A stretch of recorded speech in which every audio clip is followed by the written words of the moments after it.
welcome to our series of Energy Transition Decoded, an initiative by Shell India. I'm Mansi Madan Tripathy. I'm the chairperson for Shell Group of Companies in India. I also handle the P&L for Asia Pacific Lubricants. And I'm very excited to present this first episode on net zero. About 3 weeks back, I was having a conversation with my niece who was presenting to a very big forum on energy transition. And after she shared everything which was going on, I just asked her, that what does net zero mean? And she just looked at me and just could not explain what does it mean. And that brought me to a realization that a lot of us today, when we are talking a lot of things on energy transition, some of the fundamentals may not be as clear to everybody. And then when I went on to starting to research about it, while there's a lot of content available, but the simplicity of that and how do you internalize it on a day-to-day basis is still not very, very there.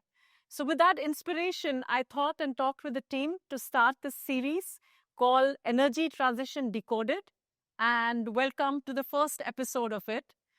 We're very grateful that we have an eminent person from our industry, Dr. Ajay Mathur. Thank you so much for being with us. Mansi, it's a pleasure to be with you.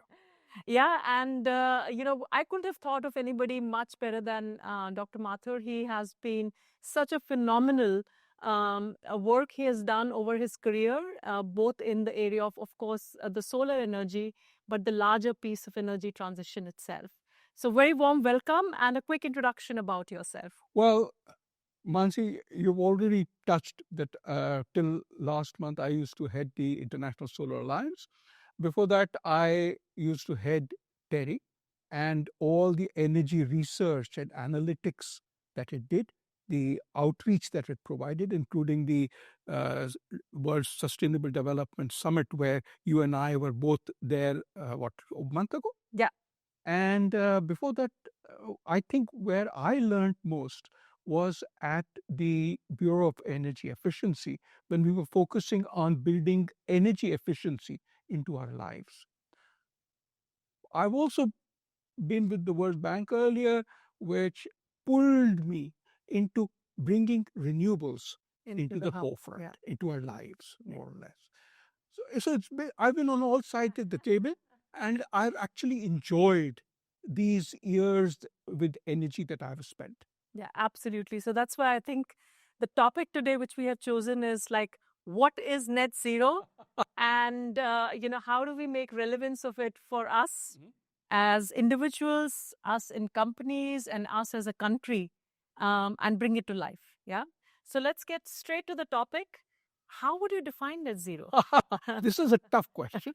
There are obviously many definitions, but I think the one which is most widely accepted is that net zero is moving so that all the carbon emissions minus what you absorb, that means through the sinks, largely through wood and forests and so on, but could also mean carbon capture and storage, so that becomes net zero, so that ultimately you're not putting any more emissions into the atmosphere. At the heart of it, this is what net zero is. Yeah. And obviously different people have different interpretations, but largely it is around the fact that companies and countries move to zero carbon emissions. Absolutely. At net. That means emissions minus removals are zero. Yeah. So where do we start? What baseline do we take? Like which year constitutes the baseline? Well, right now there are for various reasons 2005 was said to be a baseline, but actually you can use any year as a baseline. I have found it very useful to use 2015 as a baseline, because in 2015 the countries of the world got together in Paris to create the Paris Agreement. So whatever we were doing at that point of time, we are becoming better than that. And if you've got more renewables since 2015, you're better off. Yeah. So imagine I'm a new entrepreneur. Yeah, I'm starting off my own company, and I want to ensure that I'm a net zero as a company, right? So where do I start? Where do I begin? I think there are three parts to it. And the three parts are: number one, do you use any fossil fuels yourself? Mm-hmm. Obviously, if you are creating an enterprise, you need energy. Let us see how I can use this energy from renewables. Second, in the people who are supplying goods to me, can I make those net zero as well? Can I help my supply chain become net zero? But the third is the most important, which is, what do I produce? How is that used? For example, if there's a company which is making cars, Yeah. then those cars will keep on emitting CO2 if it's a fossil fuel based car. Yeah. And therefore, the choice of the product is also important, because in as much as it produces carbon dioxide, it will always be carbon emitting. Therefore, for an entrepreneur, it is important that the choice of the product is such that, for example, making electric cars rather than fossil fuel cars becomes something of a choice which is made now. Yeah, no, that's very helpful in terms of the scope 1, scope 2, scope 3, as we'll use it in the parlance. But I guess let me ask then one more fundamental question to that one, which is like, how do you actually measure it? So, for example, let's take scope 1, which is the raw material potentially which is coming in. How do I measure that? How much of carbon is getting emitted in this process? Okay. Uh, this is at several levels. So, for example, if you look at the level of a company, you can say, what is the total amount of carbon based material that is coming in, the fuels that are coming in, how much carbon do they have? If I'm using materials, for example, in steel making, carbon is used as a material. Yeah. And how much product is going out, and what is the carbon content of the product. So if you're making steel, then you will be paying taxes on it, somewhere it is measured. It is the difference between these two that tells us how much carbon dioxide is going into the atmosphere. Good that we covered some of those bases. But the other question which kind of like bothers me is, I read a lot of annual reports, and, they talk about their sustainability and how they're progressing. And there's some fine print over there. How do I know that this is truth? How does one audit it? How does one know what is getting reported is correct? What's the measurement criteria? How will we ensure that every single company in the world ultimately is able to do it in a fair manner? Mansi, I think there are two different levels. The first is every company has to say what it is going to do. So you'll have to read that. Yeah. And focus on what is being measured, what are their goals, both their long term goals as well as their intermediate goals. Indeed. And what is it that, in terms of carbon, that they will measure. Mm-hmm. You can't measure it all in 1 year, but possibly over a course of period of time. The audits have to show that whether that is happening or not. The second thing that the audits have to do is to look on the financial side, whether we are able to invest in the right technologies which reduce the amount of carbon emissions that are produced. I believe that it is both of these that are important. If you see that the allocations of money, the allocations of investment are moving towards zero carbon, that helps. And at the same time, those will show up as emission reductions. If you only see emission reduction but you don't see carbon, then it's only energy efficiency that is happening, but not carbon emissions. Indeed. It's both of them that is important. Any agencies slash institutes slash work which you would define are currently the authorities in this subject? So I think most of the individual auditing companies are developing the capability. So the big four, for example, all have the capacity to do it now. And actually, they have the capacity not only in the developed countries, but also in a large number of, at least the large developing countries. The place where I think we need to put a lot more focus is on the public sector. And particularly in developing countries, but also in the developed countries, where you're focusing on countrywide changes. So, for example, the European Union said it will go net zero.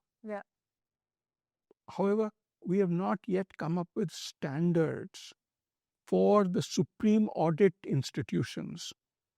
In India, for example, is the Comptroller and Auditor General of India, on how to do this. What do you measure? The Comptroller and Auditor General of India audits all the state-owned enterprises, the public sector companies. I would very much like to see them focus on these issues. A lot of work you have done is in that space. Yeah, I find it very, very useful, because if you look at it, I can be the most energy or zero carbon, but I'm not efficient. So the amount of amount of renewables energy that I need to produce is huge. I'll give you an example. When you were looking at solar lights, and I know that you at Shell moved into this very early in the game. We were using an incandescent bulb.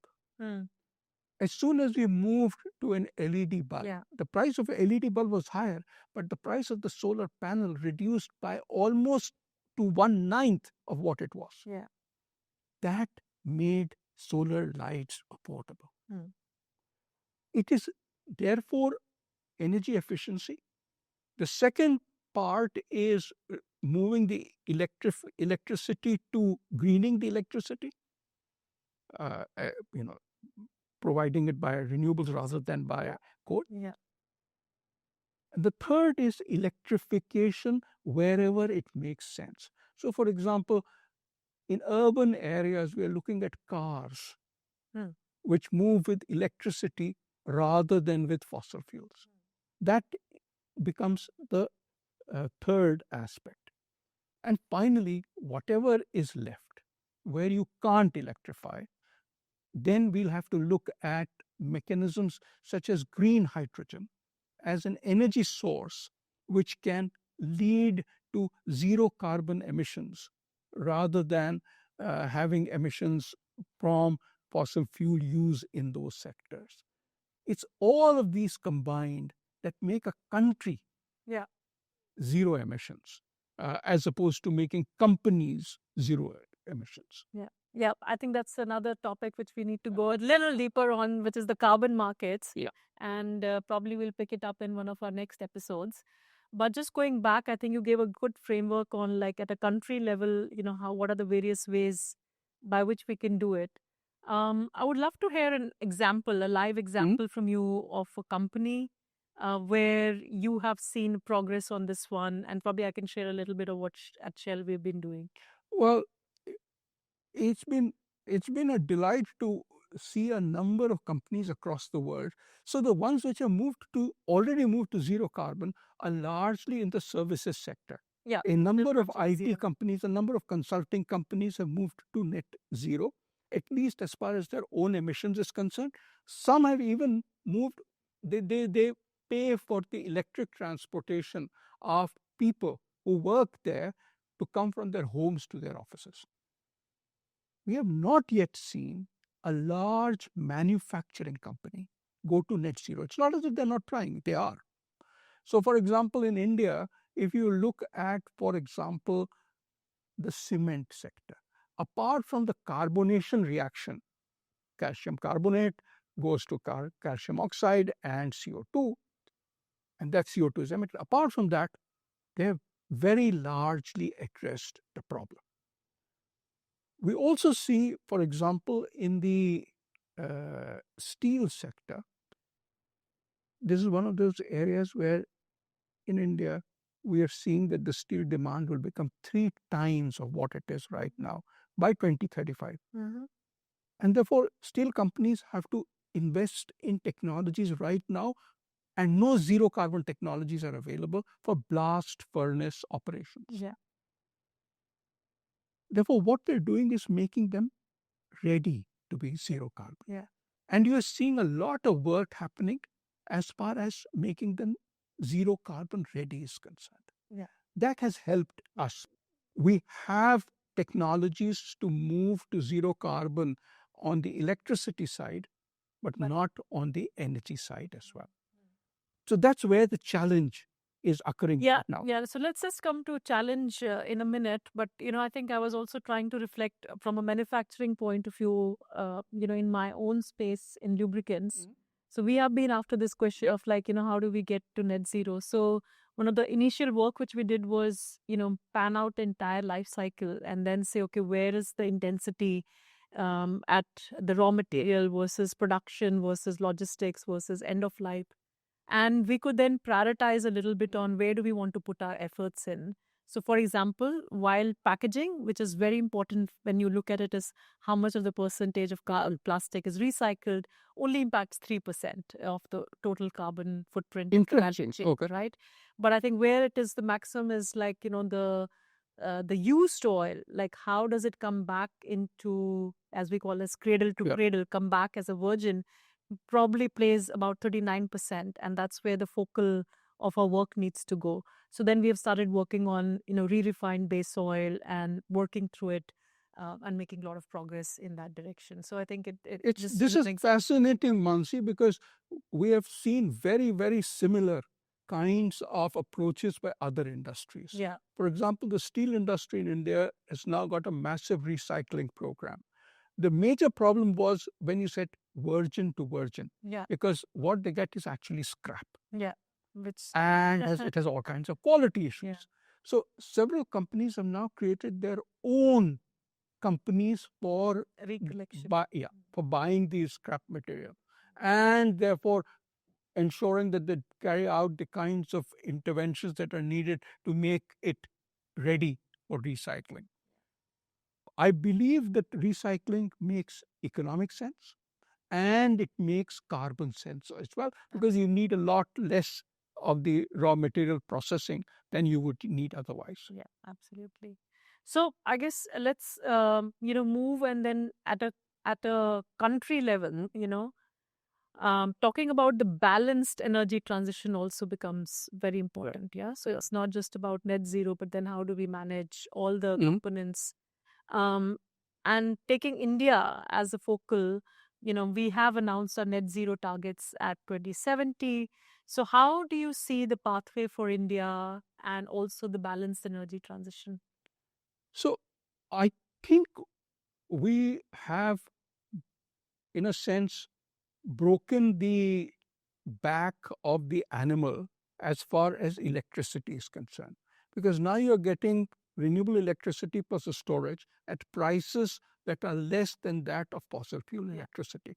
And therefore, the challenges have moved to, do you have enough land available for upscaling? Do you have enough transmission lines to evacuate that energy? Do you have enough money to pay for the investment in renewables? Those are very different. And in fact, if you ask me, they're easier because we have got answers from other sectors. So by the time that the current coal-based electricity plants retire, which would be in 25 years, say by 2050, we would be in a position to go completely renewable. This is on the electricity side. The others is much more difficult. So, for example, if you use solar electricity to split water and make green hydrogen, it costs $4 to $4.50 per kg. On the other hand, you're able to get hydrogen from natural gas at $2. So this difference is something that we'll have to work at overcoming.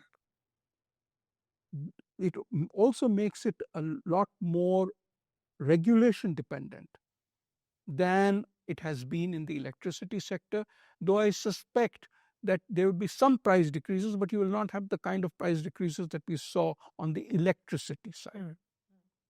What it implies is that going ahead, it does matter when countries announce that they will meet net zero.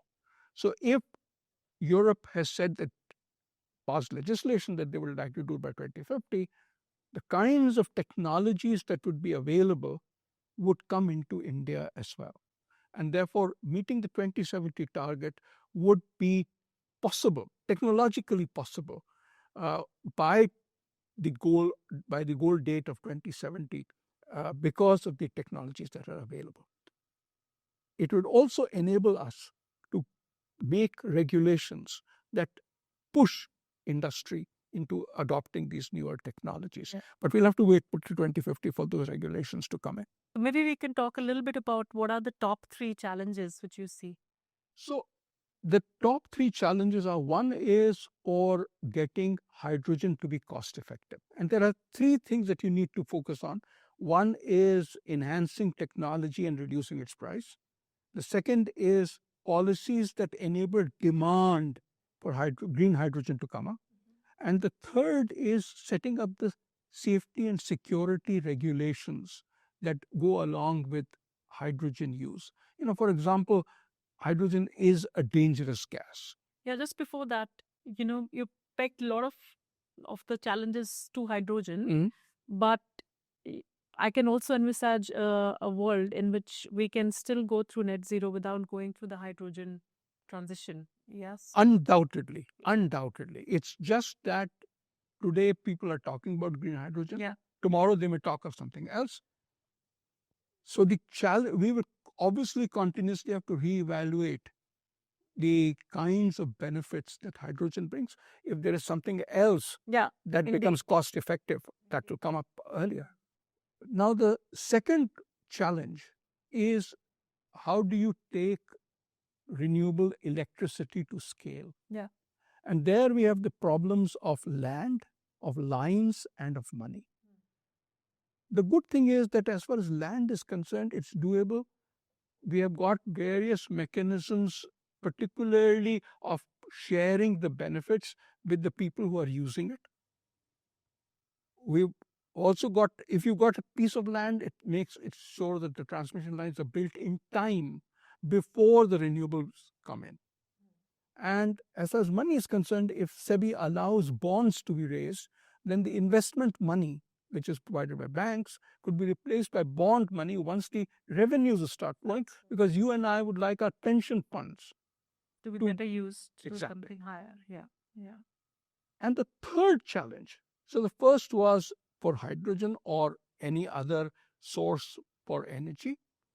The second was for electricity and enabling upscaling. And the third challenge is that of enabling the demand-based transitions to occur. And to create this demand, we have not been and we should not be hesitant in providing subsidies or incentives for the demand creation. We should not. We should not Yeah. hesitate in putting Yeah. subsidies or incentives. They have worked well for us. For example, the renewable portfolio obligations help build up a market for renewable electricity. I think we need to focus very, very similarly on other sectors as well. What that does is that it would help if, for example, in the R&D sector, we start linking the national goals. For example, if we want more solar electricity, then today we want 24% efficiency cells. In 2030, we want 25%. In 2035, we want 27%. Link that to the R&D monies that the government would provide to institutions so that they work on this. If it is seen that this is a national priority, it creates the alignment, what we were talking of earlier, between the public goals and the private goals that is so necessary for us to move ahead. Absolutely. No, couldn't have agreed more on that one. And I think on the limited time we have, maybe the last question or last two questions I'll have is one on, as an individual, like if I want to be a responsible corporate citizen and I want to make my own net zero, right, as an individual, what would be the simple ways I can go about doing it? How will I measure it? How will I ensure I'm a net zero? So ultimately, I think what is very, very important is that you will need to ensure that you are measuring the amount of carbon that is coming in, whether it is coming in energy or it is coming in materials. For that, you will need IoTs. Similarly, you will need to measure the carbon going out. The second step in this is that you will need to create a plan, a trajectory of how this carbon emissions will decrease over time, ultimately going to zero. Yeah. And the third is that you will need to get an external party, not you, and hopefully it will be your auditor who will audit the statements that you have done, both the technical part and the financial part, and ensure that you are on the right path. Yeah, I could clearly see a startup with the app which helps me do that. Right? Absolutely, absolutely. And I want to be a net zero. So just to close it, a couple of like one-liner firesides for you. Okay. Yeah, just to add a little bit of fun. So what could be a good target for India for 2030? I think we have a very good target, which is that 50% of our electricity comes from renewables. That's a very good target. Add to this another target, which is that of non electricity energy. That is good enough. Okay, that sounds fair. A book which you'll recommend to really, really go deep into energy transition? I have found Besides your own. I have found Suman Sinha's book Fossil Free to be a great place for me to start thinking, and for anybody to start thinking on the energy transition. Okay. And an advice you'll give to all our young listeners? Look at what you can do. You can buy higher start products. You can set up new businesses that are carbon free or lower in carbon than the existing ones.